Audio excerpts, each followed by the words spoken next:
LFZ Consultoria, porque o agronegócio é o nosso negócio. Olá, bom dia, boa tarde, boa noite a todos os ouvintes aí do Agrocanal LFZ Consultoria. É um prazer estar com vocês hoje aqui falando com um amigo ilustre, né? Meu amigo Valdir Franzini, como diz o outro, de outras passadas, né? Hoje vamos conversar um pouco com o Valdir, que foi um diretor da nossa amiga Pioneer, foi um mentor, um CEO da Biogene, uma empresa muito forte no mercado também de sementes de milho, e hoje está aí, né, Valdir, numa carreira solo, né, trabalhando com seus podcasts na Academia do Agro. E, Valdir, conta um pouco para nós a tua história. Tu é agrônomo, Valdir? É formado aonde, Valdir? Qual que é a tua história? De onde tu é, que nem diz o outro, né, Valdir? Vamos lá. Antes de mais nada, Luiz, muito obrigado aí pelo convite, uma satisfação estar aqui com vocês. A todos os ouvintes aí, a minha saudação calorosa. E fico muito lisonjeado de estar aí participando de mais esse projeto da LFZ Agroconsultoria, ao qual eu tenho maior respeito e a maior admiração pelo trabalho que faz, e que esse trabalho coincide em muitos momentos com aquilo que eu também estou fazendo hoje, que, na verdade, é promover pessoas, elevar pessoas, desenvolver pessoas. Isso se chama treinamento, isso se chama... Alguns dão os nomes bonitos, coaching, mentoring, ok. Mas, na verdade, é dar o apoio, é dar o passo a passo, é mostrar um pouco das adversidades que você vai encontrar, mas que você vai superar, te dar a motivação, te dar a perseverança, te dar a coragem. Ou seja, estamos juntos nessa missão. Eu diria mais nesse meu final de últimos projetos que eu estou trabalhando, né? Mas diretamente ao ponto, como você me fez a pergunta, eu sou, eu sou um engenheiro agrônomo formado na Exalc, lá na Luiz de Queiroz, em Piracicaba. Eu Não, ainda sou peraí. recém-formado. Qual era o Pois seu não, apelido lá? Todo cara da Exalc que tem Pardi, apelido. Bardi. Não conseguiram dar um nome mais bonito do que o meu. Deram Bardi? Bardi. Por quê? Só perguntando aos meus doutores, porque eu também não sei. Então, era Tá o certo. Bardi da F80, né? Então, hoje eu ainda estou aí nessa precocidade, só com 43 anos de estrada como agrônomo, né? E aonde tive várias passagens, mas a minha origem é cosmopolita. A minha origem eu nasci na capital, em São Paulo. Até brinco muito com meus patrícios, que eu sou melhor do que paulista. Eu sou paulistano. Melhor ainda do que paulistano, eu sou santista, né? Todo mundo tem a sua cruz para carregar, você também tem, né, Luiz? Nem me fale. Faz parte. Mas já vimos muitos milagres que esse nosso time fez, né? Isso aí então, é que nos mantém. E de lá, eu fui ao mundo, eu me tornei agrônomo. Por que eu me tornei agrônomo? Meu pai, uma história legal, eu gostaria de contar, porque Claro. o cara falou assim, cara, como é você, o cara de São Paulo, urbano, criado na Moca, aquela coisa toda, e virou agrônomo, o que foi? O que aconteceu? Bom, em primeiro lugar, é importante dizer a todos que nos ouvem, e muitos já sabem, 85% da população brasileira tem o pé na roça, na sua primeira, na sua segunda e na sua terceira geração. Então, todo mundo tem um link com o campo, sempre tiver, tá? A grande maioria tem. E da minha família também não foi diferente, que é uma família de origem italiana, né? E que o meu avô, ele morou em Piracicaba, apesar dele ter nascido em Tietê, que é próximo ali, ele trabalhou em Piracicaba. Pai de 11 filhos, meu pai era a raspa do tacho, né? E eles nasceram num lugar chamado Usina Monte Alegre, da antiga família Morganti, também uma família italiana. Isso na década de 30, 40, 50. Bom, e o que é essa Fazenda Monte Alegre? Essa Fazenda Monte Alegre é onde hoje está inserido a antiga escola agrícola, que hoje é conhecida como Luiz de Queiroz, que é a Exalc. Olha E o meu só. avô, era porteiro da escola ali. Não, na verdade, da escola, da estrada que dá o acesso à usina Monte Alegre. E ele fazia a portaria lá da escola, para quem conhece a escola, na divisa lá da engenharia rural com a administração, com a biblioteca. E ele foi, entre tantos afazeres dele, foi porteiro lá. E o restante da família, boia fria. Meu pai foi cortador de cana, e os meus tios também. Naquela época, lógico que 11 filhos, tal, chegou um momento, como ele ser mais o caçula, juntamente com os irmãos, eles foram para São Paulo. Aí meu pai virou um técnico eletrotécnico naquela época de arrumar a rádio a válvula, né? Foi a primeira ocupação dele, e depois ele entrou numa indústria de metalurgia, uma indústria de fábrica de aço. Na época chamava Fábrica de Aço Paulista, depois foi comprado pela Ali Schaumer, uma empresa suíça, aquela coisa toda. E ele trabalhou 38 anos em boca de forno. Na sua fase final, já geria mais de 180 homens, que eram os imigrantes da época de São Paulo, nordestinos, incluso Lula, seu amigo Lula, ou amigo de alguém, né? Vou saber. De alguém, né? E aí, até hoje, eu tenho, então, assim, o primeiro motivo particular e pessoal de não acreditar nesse sujeito. Vamos começar por aí, tá? Do Lula. Ok. E, foi claro, né? O Lula, Sim. desde essa época e tal. Por quê? Meu pai contava as histórias, meu pai falava tudo o que ele fazia, o que ele não fazia, na verdade, né? O que ele fazia, mas o que ele não trabalhava. Bom, e aí, quando jovem, então, falei, e agora? Eu tinha uma tendência muito grande para seguir o que o papai fazia, porém, eu tinha uma ligação muito grande também com a família lá em Piracicaba, aquele cheiro de restilho de cana, até hoje, é a grande memória sensorial que eu tenho da época, e eu optei, falei, eu vou tentar metalurgia, fazer engenharia metalúrgica, e vou fazer engenharia, a agronomia. Só que aí o fator econômico pesou, porque escola pública, papai não tinha condição, e, acredita ou não, nunca fui CDF na vida, tá? Mas eu passei nas duas. A FEI, que é uma renomada instituição de metalurgia, e passei na Exalc.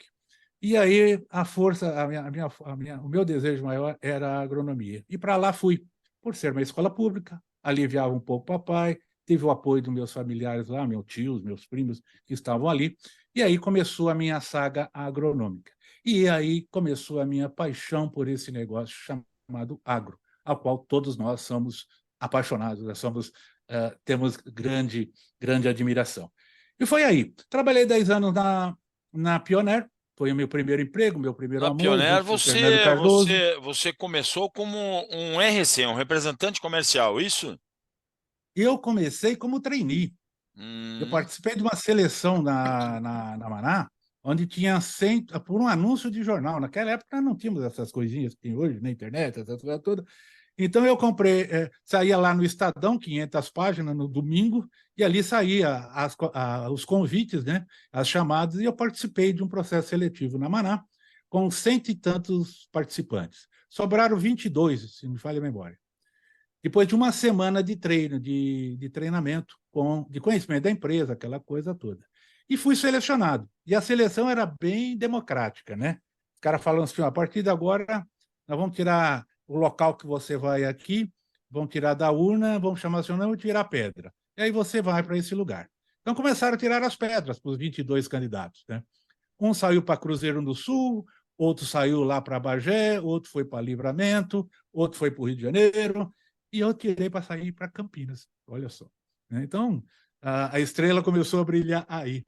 E eu fui para Campinas como supervisor de área, o que nós chamamos hoje de, não AT, um AT, pode ser um AT melhorado, tá? Já com carteira definida, aquela coisa toda. E ali trabalhei durante 5 anos. Aí, após esses 5 anos, a empresa me convidou já para dar o segundo passo, que era na questão de fazer a gestão de uma equipe, ser gerente de um grupo. E fui convidado para ir para Goiás em 1985, na bela cidade de Rio Verde, que na época não era tão bela assim, mas era realmente um embrião muito forte ali já, em função da colonização que tinha ali, tanto dos gaúchos, mas também dos americanos, de russos, que tinham ali já adquirido propriedades, já estavam desenvolvendo a agricultura. Fui para Rio Verde, 1985, e até 1990 geri uma equipe de várias pessoas, ilustres pessoas, como, por exemplo, o próprio Arnaldo Cacheta, foi um dos meus colaboradores, subordinado, né? Dali, entre outros que também tinham Nakamura, que hoje não está aqui com a gente, mas e várias outras pessoas. Bom, e aí fui convidado pela Pioneer para assumir a gerência da famosa Regional 4. E ali a Regional 4, que fazia nada menos do que o paralelo 32 ali de Rio Verde até o Equador. Essa é a minha área de atuação. Então, os tiros de Rio Verde saía de Rio Verde para o Mimoso, para quem não sabe, Mimoso é a Luiz Luiz Eduardo Eduardo Magalhães, Magalhães, né? saía para Balsas, saía para a Antiga Goiás, que hoje é o Tocantins, saía para Sinop, saía para Campo Grande, e aí essa era a pequena área que a gente fazia. Lembre-se, uma condição muito favorável, né? Nós tínhamos belíssimas estradas, veículos muito adequados, né? Meu primeiro prêmio que eu ganhei da Pioneer foi uma Paraty azul calcinha, que já estava rodada, e que, por ter atingido o desafio lá, foi dado... Não, desculpa, eu falei Pioneer, não, mas foi na Maná. Foi na Maná, Maná. isso aí. Na Maná. E me deram o prêmio lá, por causa de venda, aquela coisa toda, e falaram assim, você está autorizado a fazer o misto quente aqui na sua Paraty. O que era o misto quente? Era colocar um ar-condicionado adaptado ali, porque na época não existia isso, né? Então eu fui premiado com o primeiro ar-condicionado da empresa Pô, você na vê época. E como é assim que vai. é, né? E daí Pô. você saiu da Maná e foi para a Pioneer em que situação? Bom, aí eu fui numa situação já de contratado, carteira assinada, mas era o assimilado com um variável. Você, em função do atingimento de algumas metas, a gente recebia já comissão. Na Maná não tinha isso, não havia essa condição. E aí e era desafiante. Primeiro, Mas para que porque o que me função você levou? foi inicialmente Como na... gerente regional. Já Eu já foi fui como contratado regional? como gerente regional. E por que assumi isso? Porque, primeiro, eu estava muito mergulhado em fertilidade do solo pela Maná. Certo. Lançamento do Fosmag, multifosfato magnesiano, era uma empresa realmente, e até hoje, muito marcante na história, né, do agronegócio. O doutor Cardoso é uma pessoa sempre muito empreendedora, uma mente diferenciada, né, e que eu aprendi muito, não vou negar. Uma equipe espetacular, uma empresa ao qual eu tive tenho todos os adjetivos elogiosos para ela. Porém, o desafio da Pioneer foi genética, foi uma outra busca de competência e que eu sempre me atraiu, desde a época da faculdade, inclusive fiz estágio na parte genética também, e isso me chamou muito a atenção. E, lógico, foi uma condição também interessante, vantajosa. A própria Maná, na época, diga-se de passagem, como hoje muitos estão passando por isso, havia muito a questão das mudanças corporativas. Tá? Adequação à nova realidade, a questão de compliance, já mínimos ainda na época, mas já existia essa questão de compliance, a questão de uma estruturação organizacional mais eficiente. Então, houve muita quebra, muitas demissões na época, mudança de estrutura, isso naturalmente abala toda a equipe. Bem ou mal, a gente sabe, toda hora que você faz um merger, você faz uma mistura, você passou por isso também, eu também, já passamos por isso também em outras organizações, sempre causam alguns conflitos. Isso também me impulsionou a aceitar o desafio, principalmente porque foi feito por dois grandes amigos meus. Um, que é, né, o José Luiz Ferrari, que foi um dos ícones de representantes no país, da Pioneer no Brasil, né? E também um cara pouco conhecido, acho que alguns de vocês nunca ouviram falar de um tal do comendador, né, o seu Oscar Busanello, que me convidaram para participar desta equipe. E aí começou todo esse meu trabalho junto à Pioneer. Quem começou comigo na Pioneer inicialmente? Qual que era a equipe ao qual eu fui designado para gerir? Toneto, Barão, Dionir, Álvaro, e deu. Essa era a equipe. E o Ferrari, né, que era o representante lá em Rio Verde, uma equipe só de representantes, né? Não havia efetivos, eram só autônomos, e aí começou toda a história dentro da Pioneer, que foram 25 anos dentro Puxa da vida. Pioneer. E você na Pioneer, nesses 25 anos, você ficou sempre como gerente regional ou você galgou outras funções? Após 10 anos de gerência, se somando ao que eu já tinha pela Maná, eu já estava com 16 anos já na área de gestão. E aí eu fiz o meu voo solo. Eu me transformei em representante comercial da Pioneer, lá na região de Rio Verde. Foi um Certo. período de 5 anos. Foram Ok. 5 anos. E aí, depois desses 5 anos, nossa, aí sair daquela história de você orientar, de você ser orientado, e você pôr o pé no barro, e você bater a estaca, e você praticar tudo aquilo que você ordenava, vamos chamar assim, que você orientava, uma experiência ímpar. Existe os dois lados. Você, às vezes, começa como um subordinado, um representante, começa a fazer a sua caminhada, e, naturalmente, você vai galgar uma gerência. Eu fiz o inverso. Apesar que, como supervisor de venda da Manaus, eu também fiz isso, mas de uma forma diferente. Então, Entendi. foi uma baita escola. Foi uma baita escola. E aí, Mas, no final desses 5 anos, me convidaram para voltar para a organização. Aí, já na área de marketing, na questão de gerir lá a equipe de marketing, com Daniela, com Brescia, com tantas outras pessoas maravilhosas que tem ali, e sob a gestão do Peixoto, né, que era diretor de comunicação. Foi ok. daí que então teve várias outras funções que a gente participou lá, tanto como a questão de novos negócios, na introdução da biotecnologia, né, dos primeiros genes BT Mas, da vida, né? mas você teve uma participação na Biogene. Bom, novos negócios abrange muita coisa, tá? E uma dessas coisas, até antes disso, também participei da área de treinamento comercial, né? Fiquei 3 anos Certo. na área de treinamento comercial. E aí, nesses novos negócios, surgiu a necessidade, a empresa viu a necessidade de ter uma outra frente de atenção ao mercado, que foi a criação da Biogene, né, como uma segunda marca, visando atender inicialmente a questão de distribuição e revendas cooperativas, de uma forma mais. Porque era fato que o nosso trabalho junto, a Pioneer, o trabalho dela junto ao produtor, ao mercado, era direto ao produtor. A gente trabalhava com revenda, trabalhava com cooperativas, mas era a força de atenção e todo o empenho era junto ao homem do campo, era junto ao produtor, que naturalmente refletia em bons resultados, refletia como fonte de atração para os revendedores, para os distribuidores, para as cooperativas, que a gente começou a entrar forte. Mas só que aí, por força de mercado, né, uma questão de tendência mercadológica, a empresa resolveu fazer essa distinção. E eu fui convidado para liderar esse processo, né, de criação da marca, criação da estratégia, da contratação do pessoal, da ação ao campo.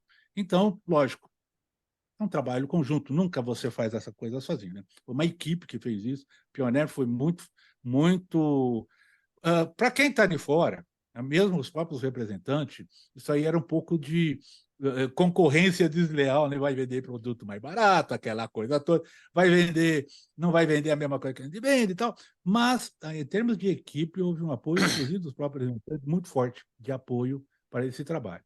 E a Biogene progrediu, se desenvolveu de uma maneira bastante interessante. Lógico, teve seus percalços, como todos têm, a própria Pioneer teve seus percalços também, mas ela fez seu espaço, ocupou seu espaço e está hoje aí, né? Junto com. Fizeram uma nova mixagem, né? Junto com outras marcas, que é a Brevante, né? A Brevante naturalmente teve origem com a Biogene. Ok. E esse caminho da Brevante, quando veio vamos dizer assim, a puxar para dentro de casa a Biogene, você se desligou da marca, da instituição, da Pioneer, como foi isso? É, é, todas as empresas passam por profundas alterações. E quando a gente fala, por exemplo, você citou de um CEO, que agora é colega, né, que saiu da organização, e o que é um CEO? CEO é um cara que tem que responder trimestralmente pelos resultados dos últimos 3 meses anteriores e sempre se superando. Ponto. Isso é um CEO. Ele só responde, não, mas a empresa é muito grande. Não. Basicamente, ele é um gestor de resultados de trimestre. O tal de quarto, segundo quarto e terceiro quarto, o cara vive disso. E a empresa também, a Pioneer também estava passando por isso.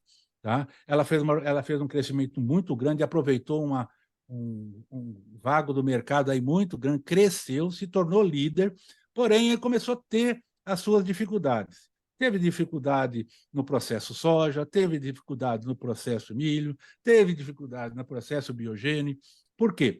Porque ou não se atendia aquela demanda necessária, não, quando se fala demanda, não é quantidade, tem também questão de qualidade, questão de logística, questão de atendimento, e houve mudanças. E nessas mudanças, naturalmente, a gente foi convidado a deixá-la. Era esperado? Cara, era. Sem dúvida nenhuma que era esperado que isso acontecesse. E tanto é que não foi o Valdir que aconteceu, isso foi para muita gente que nesse período deixou. Então, vamos chamar de renovação. Bem natural. Da minha parte, eu sei que tudo que foi pedido foi entregue. Tá? E aquilo que não foi entregue foi por forças outras que nós não tínhamos ascensão, nós não tínhamos como andar. Mas a satisfação de um trabalho bem feito, a satisfação de muitos amigos lá, inclusive de gratidão. Isso, inclusive, explica o porquê que eu faço podcast. Eu acho que já comentei isso contigo. Sim. Eu faço podcast por uma questão de gratidão a devolver a tantas pessoas que me ajudaram na minha caminhada com coisas boas, com informações úteis do nosso setor, certo? Com atualizações, com entrevistas, e sempre quando eu falo de trajetória, eu converso com algum colega, é sempre esse o ponto principal. Cara, mais do que saber da sua trajetória, que vai ser muito interessante para todos, é saber o seguinte: qual foram os perrengues, quais foram os grandes desafios da sua trajetória? E o principal, o que você fez para superá-los? Odir, deixa eu te fazer uma pergunta, assim, que hoje eu sou muito curioso, porque eu também fui um representante comercial da Pioneer, também tive no campo e me considero, assim, um cara das antigas, né? E das antigas, aquelas de fazer resultado mesmo, que para nós o que interessa no final é se você fez o resultado, se você não fez, e de uma maneira correta. Você consegue enxergar hoje qual que é a grande diferença entre aquele RC, vamos assim dizer, das antigas? Eu acho o termo raiz um termo muito bruto, né? Mas um RC daqueles das antigas, do nosso tempo, e com um RC de hoje, que a gente vê esse menino que se forma, que está trabalhando, qual é a principal diferença que você, no teu feeling aí aguçado, você nota? O Luiz, eu vou te falar que eu tenho vários pontos que nos diferenciavam da época, estou me incluindo, e você também, mas daqueles antigos RC, daqueles antigos profissionais, que hoje existem também, lógico que existem. Tem gente muito boa no mercado. Mas para os novos, para os entrantes, que hoje, inclusive, é o mar de rosas, né? É um oceano azul de oportunidades que esses novos entrantes na área agrícola, do agronegócio, têm. Porque na nossa época também não era tão fácil você estar numa dessas grandes empresas, né? Porque, primeiro, que não havia muitos candidatos, e quando tinha também, as ofertas não eram tão grandes. Hoje faz fila, né? As empresas fazem fila hoje nas universidades para buscar os melhores talentos, não é verdade? Então, só você ter uma ideia.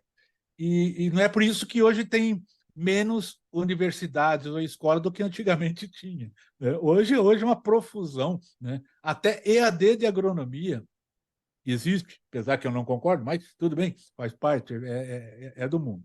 Mas os pontos que eu diria que hoje carecem nos mais novos, e quiçá sirva até de atenção para que busquem esse tipo de coisa, é o seguinte, ó.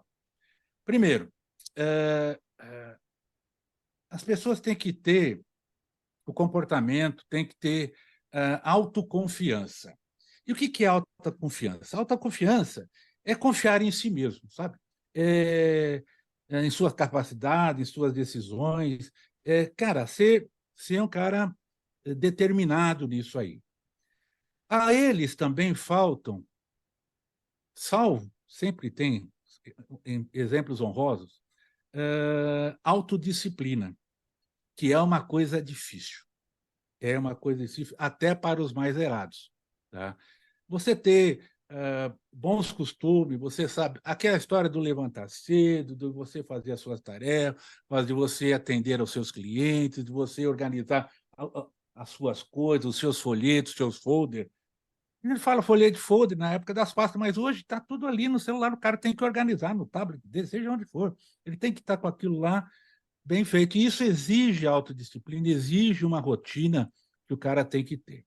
Lógico, nós falando de autodisciplina, a gente está falando em perseverar, em se manter firme naquele propósito, mas assim, até nas atividades familiares nossas, ou rotineiras nossas. Você quer ver um exemplo? Tem até uma frase, deixa eu ver se eu me lembro, que diz o seguinte: você procure comer menos e ler mais. Você quer manter a sua atitude boa? Procure comer menos e ler mais. Quem é que tem hoje dessa juventude o hábito de ler? Eu tive um colega, Luiz, eu vou te falar uma coisa agora, um colega de podcast, ele é lá de Portugal, o nome dele é Antônio Rodrigues. Ele é um consultor internacional de negócios, tal, e a esposa dele fez um concurso lá em Portugal para a promotoria, desembargadora da justiça. Olha só, ela já é juíza, né? E ela fez um curso lá no Porto, acho que é, não, Coimbra, desculpe, na Universidade de Coimbra. E o cara que foi o orientador dela é uma mente brilhante aí do mundo jurídico mundial, inclusive, autor de vários livros e tal. Foram 2 anos, 3 anos que ela fez o curso dele para poder conseguir, tipo, docência, para ser desembargadora. E ela falou que nesses 2 anos ela foi obrigada por ele a ler 400 livros jurídicos.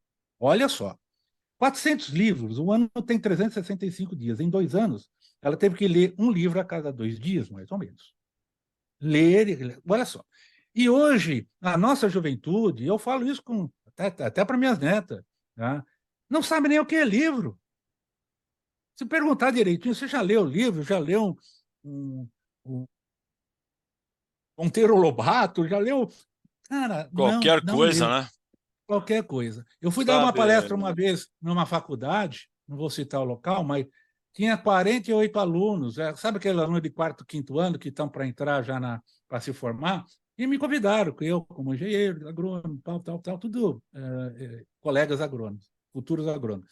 A primeira pergunta que eu fiz para ele foi a seguinte: gente, aí me conta o seguinte, gostaria de saber quem de vocês leu 2 livros nesse último mês, mas não um livro técnico, então livro de romance, ficção, o que você quiser.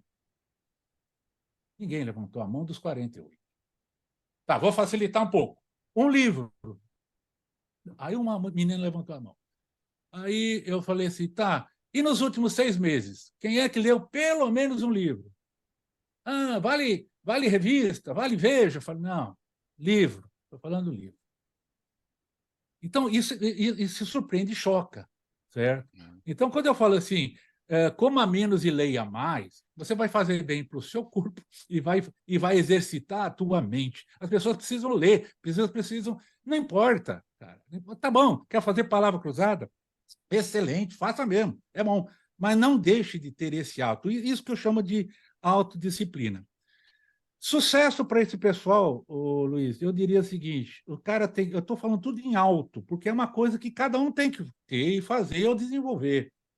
Autoeficácia. O que é autoeficácia? Cara, é buscar resultado. Não fala tanto de planejamento, não fala tanto de meta, não fala tanto de objetivo. Mas o cara tem que ser eficiente.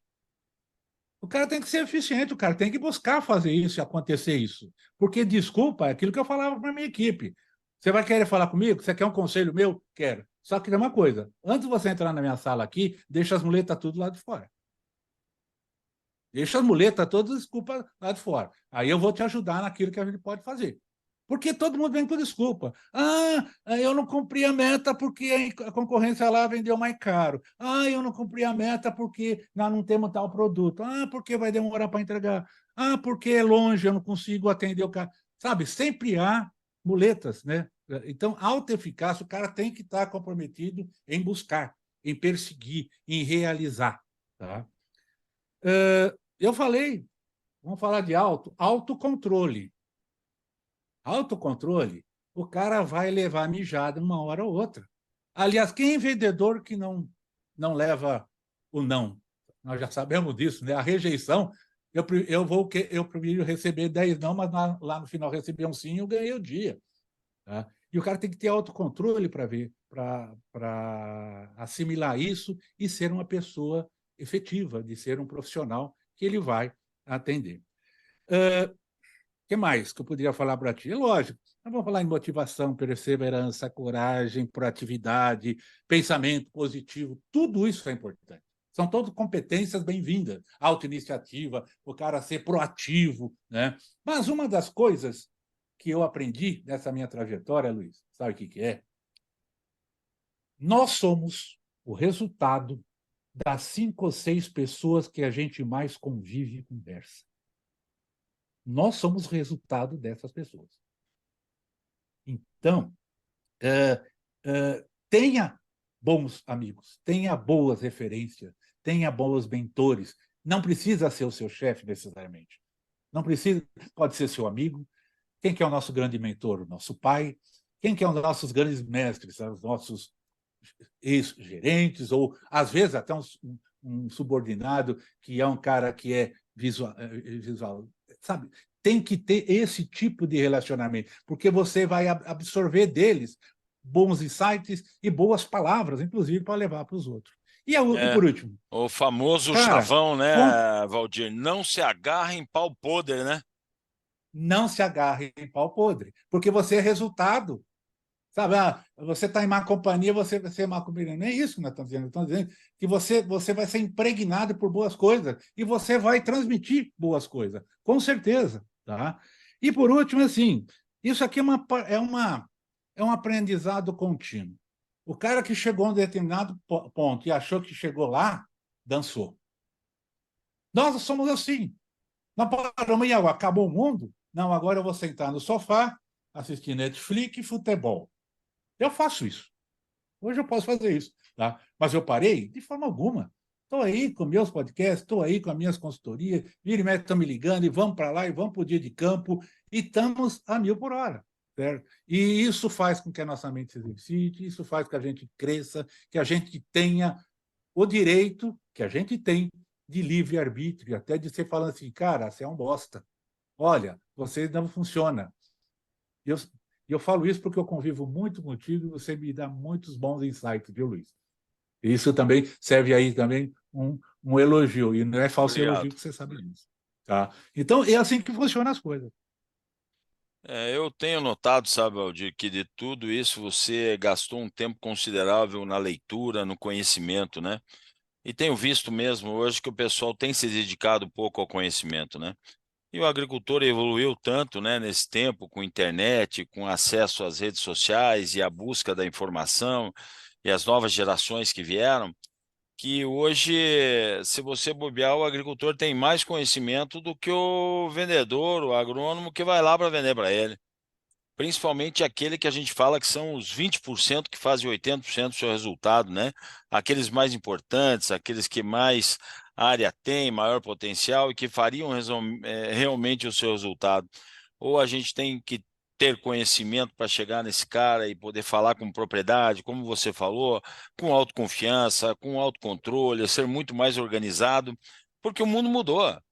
E se a gente tivesse fazendo relatório aqui em máquina de escrever Olivetti, né, Valdir? Como a gente fez lá atrás, ASDFG e tal, nós estava morto, né? Então a gente evoluiu, a gente já é sexagenário e, como diz o outro, a gente não se entrega para os paraguaios, né? Se eu precisar Né? estudar, eu vou estar estudando, eu vou estar buscando, porque essa é a forma da gente se manter vivo, né? Nesse mercado, né, Valdir? E Exatamente. sabe, e com Exatamente. relação assim, Valdir, para a gente ir para a nossa parte final aí, com relação hoje aos teus podcasts, ao teu trabalho que você está fazendo hoje? Quais são as expectativas? O que você tem visto? O que você espera desse trabalho? Cara, assim, podcast ele é mais ou menos, é mais para mais do que para menos, algo como se você é mordido por aquele mosquitinho, né? Se lembra dessa história? Que você fica apaixonado por ele. Tipo assim, por que que você é fanático no futebol? Quando eu cheguei a jogar golfe, né? Quando eu estava lá em Santa Cruz, eu falei, mas cara, eu vou dar conta de um troço desse. E eu fui na primeira, segunda vez, rapaz, aquilo é bom demais, tá? E eu peguei gosto por aquilo. E pelo podcast foi a mesma coisa. E qual que é a grande sacada dos podcasts, agora olhando para mim que faço podcast, como podcaster, tá? É que você tem um aprendizado contínuo. Você fica na crista da onda, você se torna atualizado, você conhece, você compartilha com pessoas de outras áreas, de outros assuntos totalmente diversos do que a gente faz e que você aprende muito. Por exemplo, eu tenho um colega que ele é podcast, ele também foi mordido pela abelhinha, sabe? E você sabe o que o cara é? O cara é um ex-diretor do Sistema Nacional Prisional. Ele conhece toda essa tranqueirada de presídios, de cadeia, a leis, aquela coisa toda, essa questão aquilo que a gente conhece tanto, né? Segurança máxima e tal. Você tem que ver a cabeça do cara, você tem que ver o raciocínio dele. Não é contra as nossas convicções, o que a gente sabe, mas é esclarecedor, sabe? Você entender. Por exemplo, eu disse, acho que nós somos favoráveis, inclusive eu estou convocando você, até falando assim, você e seu time, tá? Dá a oportunidade, nos ajude, por exemplo, a fazer as colônias agrícolas penais. Vamos dar trabalho para essa turma. Essa turma a gente não consegue melhorar porque a gente não consegue dar trabalho para eles. Você acha que eles vão ficar fazendo artesanato dentro da cadeia? Onde numa cela que cabe 10 tem 82? Você acha que é possível? Então, nós precisamos disso, nós precisamos. Então, essas coisas, sabe? Esse debate que a gente vai tendo, essas conversas que a gente vai tendo, as entrevistas que a gente faz com que você se sinta renovado, atualizado, motivado, e isso leva a gente a levar mensagem para os demais. E esse levar a mensagem aos demais, que é o que eu chamo daquele meu sentimento de gratidão. Pô, eu estou contribuindo para aqueles que tanto me ajudaram, para aqueles que tanto são importantes hoje para a sociedade. É esse o fator motivacional. Entendi. Entendeu? E quando que o Valdir Franzini vai parar? Vai encerrar, que nem diz o outro, esta passagem profissional por este plano? Quando eu vou terminar, o dia que o barbudo lá em cima chamar, né, cara? As coisas funcionam mais ou menos assim, né? É Não, isso não aí que parar, eu a gente queria não ouvir, meu para de vez. parceiro. Nós não vamos parar nunca, cara. De Talvez a que gente isso? diminua um pouquinho, mas parar não, né, Não. Valdir? Você sabe que eu até passei esse período agora, esse ano mesmo, eu estava até conversando com outros colegas, e falei assim, eu vou tirar um pouco o pé, tá? Eu vou tirar um pouco o pé pelo seguinte, sabe? Porque tudo também é novidade. Tem isso também, as pessoas e tal. Mas hoje eu tenho, olha, cara, tem mais de 260 episódios publicados. O último download acumulou 280 mil downloads, negócio assim. Tem uma média de 3.000 a 3.200 seguidores, quando a gente chama aqueles caras contínuos, pelo menos uma vez por mês está ouvindo lá o podcast. Então, o que eu fiz? Eu estou diversificando um pouco. Então, as entrevistas, que são entrevistas longas, de 20, 30, 40 minutos, 1 hora, que eu faço às terça-feiras, é a Academia do Agro. Mas eu tenho alguns amigos, algumas mentes brilhantes, como você, que são meus cronistas na sexta-feira e que trazem, dentro da sua expertise, dentro do seu dia a dia, dicas, informações, análises, considerações de 3, 4, 5 minutos. Muito bacana. Tá? E agora eu tenho o Agro em 3 minutos. E que eu também estou viajando nesse mundo todo, e olhando e pesquisando, e sempre tem notícias mais pontuais, mudanças, mercado, tendências, inovações, história, e que eu trago em 3 minutos, mais ou menos, e levo 2, 3 vezes por dia. Então, eu estou com 3 podcasts, não estou com mais um, não. Mas eu inverti um pouco. Desacelerei um pouco a entrevista? Sim, mas ao mesmo tempo eu incrementei outras áreas que eu acho legal para levar a mensagem. Perfeito. Valdir, eu queria te agradecer muito por essa conversa. Foi uma conversa muito gostosa, muito franca, simples, direta, coisa que a gente né? Então, o objetivo do Agrocanal, né, da LFZ Consultoria, é levar essa pessoa que está ouvindo coisas da nossa vida, coisas de um ser humano normal como ele, não aquele que foi o suprassumo do suprassumo do suprassumo, que ele vai olhar e vai dizer assim, puxa, muito bacana, mas eu não vou conseguir fazer isso. Não, as pessoas que estão participando, né, desse canal do YouTube que eu estou iniciando agora, são pessoas que querem crescer, que querem evoluir e querem escutar coisas de pessoas como você, né, que evoluíram, que cresceu na vida, que fez tanta coisa diferente e que hoje tem a grata satisfação de poder devolver isso, como você mesmo falou, a esse ouvinte que escuta a Academia do Agro, né, que você promove tão bem com seus podcasts, sejam eles no Agro Canal de 3 minutos, ou numa Academia do Agro de 1 hora, ou de 5 minutos, mas sempre levando informação, sempre levando assuntos pertinentes, que a pessoa fala, pô, eu vou parar para escutar isso aí. Então, esse também vai ser o meu objetivo, né, mostrar, né, às pessoas o que cada um que eu considero um vencedor, né, porque eu considero você um vencedor, né, está fazendo hoje, o que fez na vida, né, e que recado você poderia deixar, como você deixou para esse time. Então, Valdir, eu queria te agradecer muito aí por essa oportunidade que você me deu, né, de estar junto ao canal LFZ Consultoria, né, que está nascendo agora, estou bem, como diz o outro, prematuro, né, isso nem pari ainda, como diz o outro, né, mas quinta-feira nós vamos lançar a primeira entrevista e a segunda vai ser a tua na sequência. Tu vê a importância que você tem na minha vida profissional, cara. Você tá entre os 3, 4 primeiros que eu disse, esse cara eu tenho que entrevistar, porque são Que pessoas bom. que agregaram valor na minha carreira profissional também. Sempre me despertaram um interesse em poder estar conversando. Muito obrigado, Valdir, de coração. Luiz, eu que agradeço. E, assim, de última mensagem, vou deixar 2 frases para vocês todos que estão nos ouvindo. Existe apenas um bem no mundo, na nossa vida, o conhecimento, e apenas um mal, a ignorância. E você me perguntou até onde eu vou, né? Aí eu busquei uma frase que diz o seguinte, ó: viva como se fosse morrer amanhã, mas aprenda como se você fosse viver para sempre. Então, esse é o aprendizado contínuo, essa é a motivação que eu acho que todos nós temos.